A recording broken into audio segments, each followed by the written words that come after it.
అబ్బో ఇక్కడ కేజీ చీరలు కొంటే అర కేజీ చీరలు ఫ్రీ అంట. మంగళ్య షాపింగ్ మాల్ కేజీల్లో సేల్, టన్నుల్లో ఆనందం. భాగ్యనగరం బోనాలపై రాజకీయ రగడ మొదలైంది. సికింద్రాబాద్ ఉజ్జయిని అమ్మవారిని దర్శించుకున్న విపక్ష నేతలు ఏర్పాట్ల విషయంలో ప్రభుత్వాన్ని టార్గెట్ చేశారు. అటు జోగినీలు కూడా ఆందోళనకు దిగడం కలకలం రేపింది. సికింద్రాబాద్ మహానగరంలో ఎక్కడ చూసినా బోనాల సందడే కనిపిస్తోంది. సికింద్రాబాద్ ఉజ్జయిని మహంకాళి అమ్మవారి బోనాలు వైభవంగా జరిగాయి. భక్తులు పెద్ద ఎత్తున తరలివచ్చి అమ్మవారికి మొక్కులు చెల్లించుకున్నారు. సీఎం రేవంత్ తో పాటు మంత్రులు, ముఖ్య నేతలంతా అమ్మవారిని దర్శించుకున్నారు.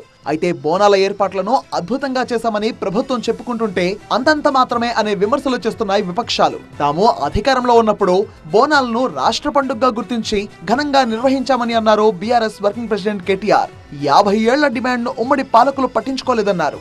ఈ అద్భుతమైన పండుగను, లష్కర్ బోనాలను, ఉజ్జయిని మహంకాళి అమ్మవారి బోనాలను మరి రాష్ట్ర పండుగగా గుర్తించాలనే డిమాండ్ను ఎవరు పట్టించుకోలేదు.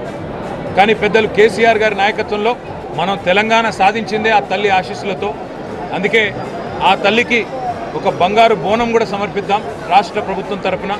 దాంతోపాటు అత్యద్భుతంగా అధికారిక లాంఛనాలతో అధికారికంగానే మొత్తంగా మరి రాష్ట్ర పండుగగా ఈ కార్యక్రమాన్ని చేస్తామని చెప్పాము, చేసి చూపెట్టాము. అమ్మవారిని దర్శించుకున్న బండి సంజయ్ ఏర్పాట్లపై అసంతృప్తి వ్యక్తం చేశారు. రంజాన్ పండుగకు 33 కోట్లు ఇచ్చిన ప్రభుత్వం బోనాలకు మాత్రం కేవలం 20 కోట్లు మాత్రమే కేటాయించిందన్నారు.